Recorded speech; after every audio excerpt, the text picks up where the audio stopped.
back again. What's the term? Glutton for punishment. Let me start by saying these aren't for sale, because these are a pair I bought because they're by a rare maker I'd never come across before, called Job Trip, or Job Trip, depending on your pronunciation. And they're damaged. They're badly damaged.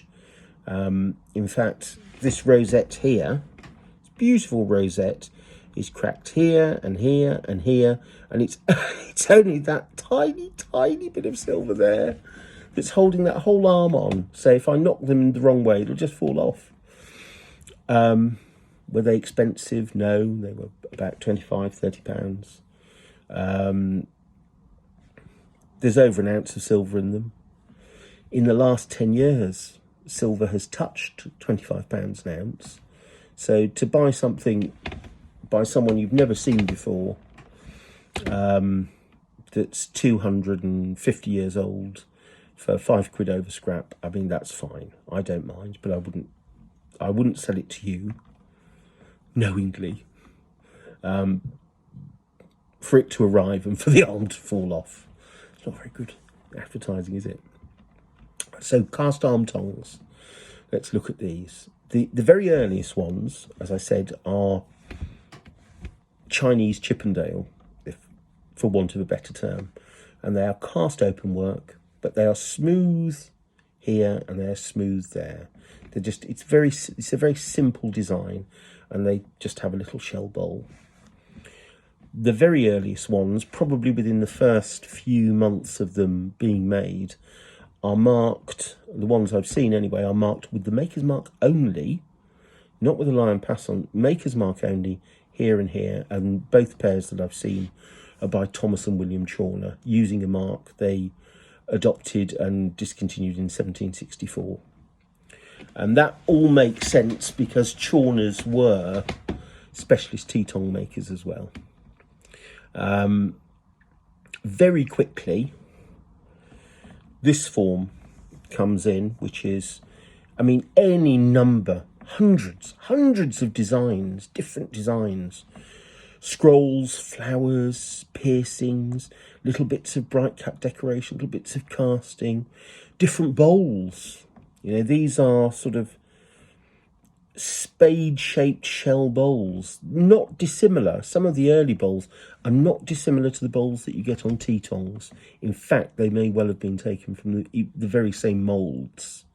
They just, you know, chop the end off the mould, put it on, and all integral cast. But then very quickly, these can be pierced open work themselves. They can be acorns, all manner of things. The whole thing is, when this style came in, manufacturers wanted to produce something different all the time. They wanted to be constantly appealing to their customers and showing them something different. So it would actually be very difficult for you to go out and find two pairs that are identical.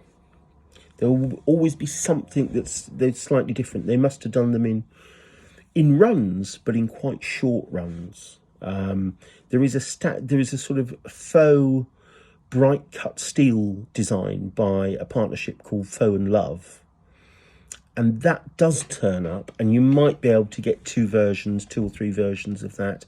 But again, there's a little section here that joins the sort of simulated bright cutting to the bowl, and that can vary in itself. So they were constantly changing everything. You've got two cast arms and lots of work in the casting. You've got to make the mould, you've got to pour the silver, make sure there are no imperfections. There frequently are. And then you have to finish them, you have to burnish them, you have to cut off any sprue. With some of these, they're either bright cut engraved or flat chased to highlight the decoration. Then you have to make the bow and solder that together. And the bow, as you can see, is wrought.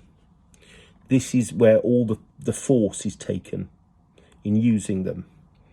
Although actually, if you're too robust, what happens is, you know, Lily Fat Fingers going for the sugar does that, and they break here or here because of weaknesses, imperfections in the casting. You will see it when you look on the reverse side. When you look at the inside, you will often see little pits and knocks and of perfect tongs, because there were little imperfections in the casting, and these are all little weak points. So again, if you see a pair of these and they're perfect, it's a miracle. They will have imperfections. They will also have loving repairs to the reverse of them. Often you'll see silver plates that have been applied over breaks, and they've all been pierced out to match the piercing of the tongs, which is a phenomenal amount of work for a running repair on a fairly utilitarian object, when they could have gone and got another. But no, they were treasured possessions, and I think quite beautiful. As the bows go, the bows are normally, this one is flat chased. A lot of people say these are engraved. I used to say they were engraved. But actually, the more I look at them, the more I look at these early pairs, it's surprising the amount of flat chasing that goes on as a form of decoration as opposed to engraving, particularly on this period of tong. I'll talk about that later with another pair that's coming up, but that's just something to bear in mind, particularly on these earlier pairs when they do little flowers and sprays. They're flat chased, they're not engraved. What are engraved? Initials. Initials are almost always here. Almost always here. If you're lucky with these earlier pairs, you'll get a crest instead of an initial.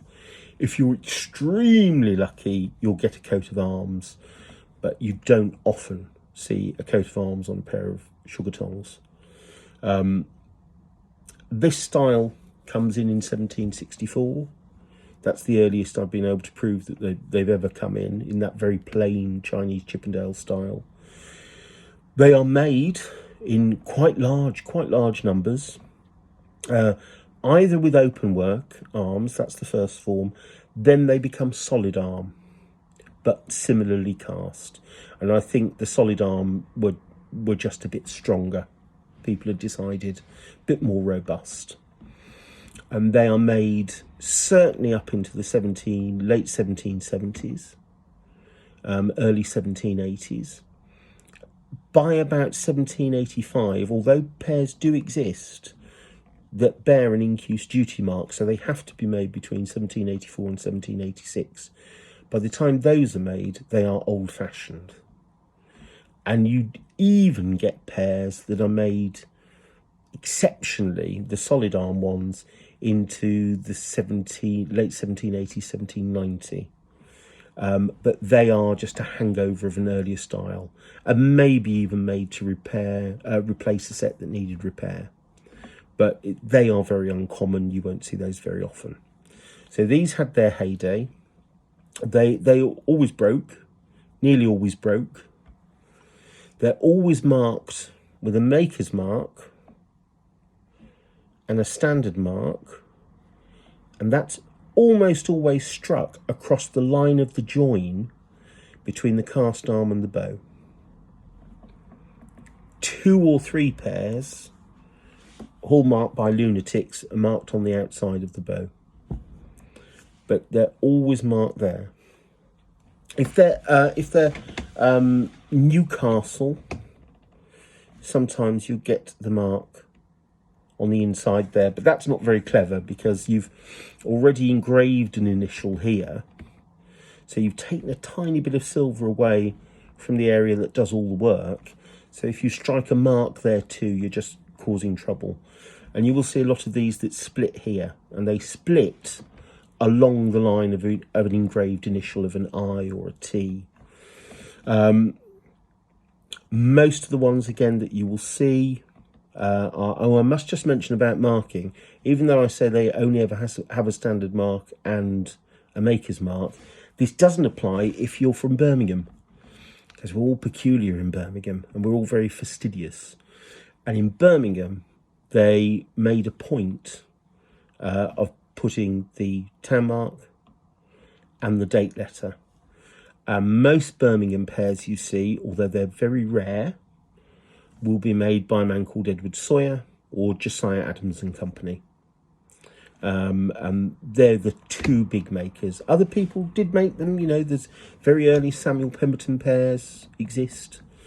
But the heyday for this in Birmingham is about the first 5-10 years of the assay office. After that, people in Birmingham aren't really that interested in making sugar tongs anymore. As for the other provincial offices, when we're talking about this form particularly, cast open work or cast arm tongs, I haven't seen any cast open work tongs from Chester. If you have a pair, let me know. If you have a pair and you want to sell them, definitely let me know. Very rare. Exeter do produce them.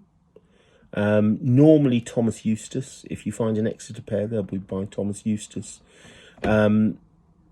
Again, you'll probably only find a dozen of those in collections around the place, maybe 20 at a push.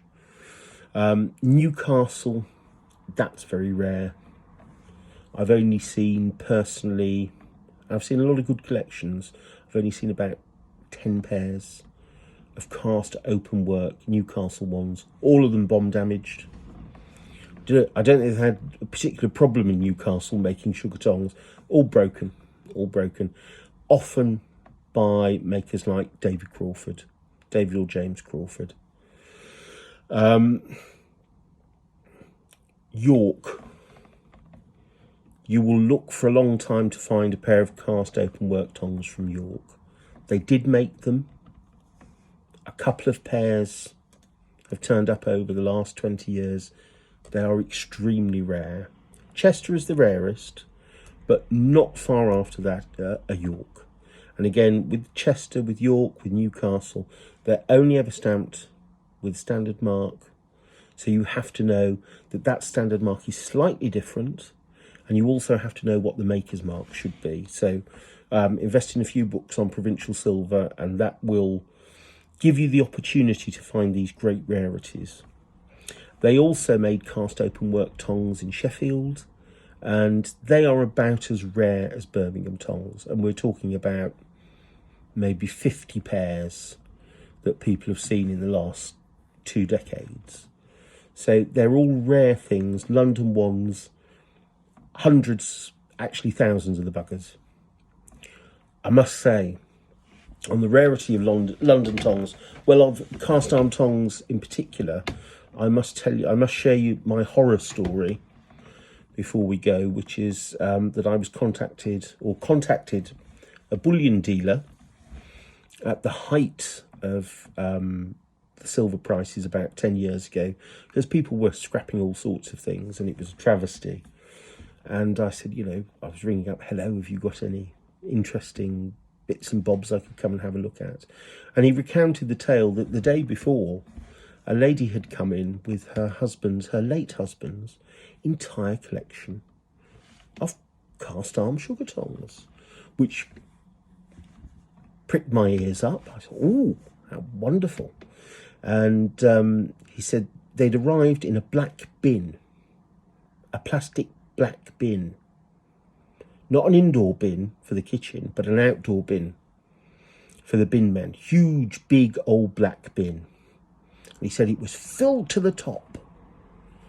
And he got a couple of lads to help him get it out the car and put it on the scales. And he paid a duly. And I was getting very excited by this. I thought, my goodness.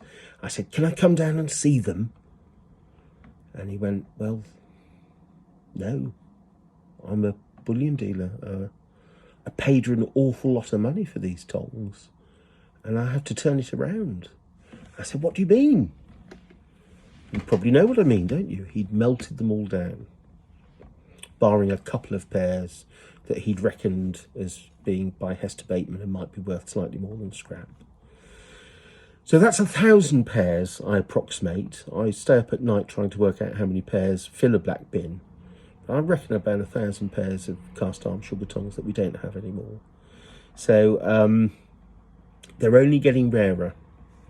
Nobody's making them. Well, not anybody I know. But that's it for cast arm tongs. There's still tons to say, but we've all got we've all got other things to do. I will be back again and talking about the later tongs, but then you'll all get a reprieve. But cast arm tongs are beautiful things. There are so many, there are hundreds and hundreds and hundreds of styles of them. They cover all sorts of different assay offices and makers, and they're not expensive. I mean, I won't sell you these because they're broken, but you can find pairs with small damages or breaks or small repairs. You can find them from £40 to £60. Perfect pairs, I'm afraid, maybe they're as much as 100. If you go to some prestigious fairs that I've been to, won't say Barda, won't say Lapada, but Barda and Lapada, and I have seen them make £200 and £250 for a perfect pair of London cast open work tongs, because the perfect ones are rare, but they're worth hunting out. So back in a moment, or however long it takes, to talk about more, yet more sugar tongs. My God, we'll all be exhausted.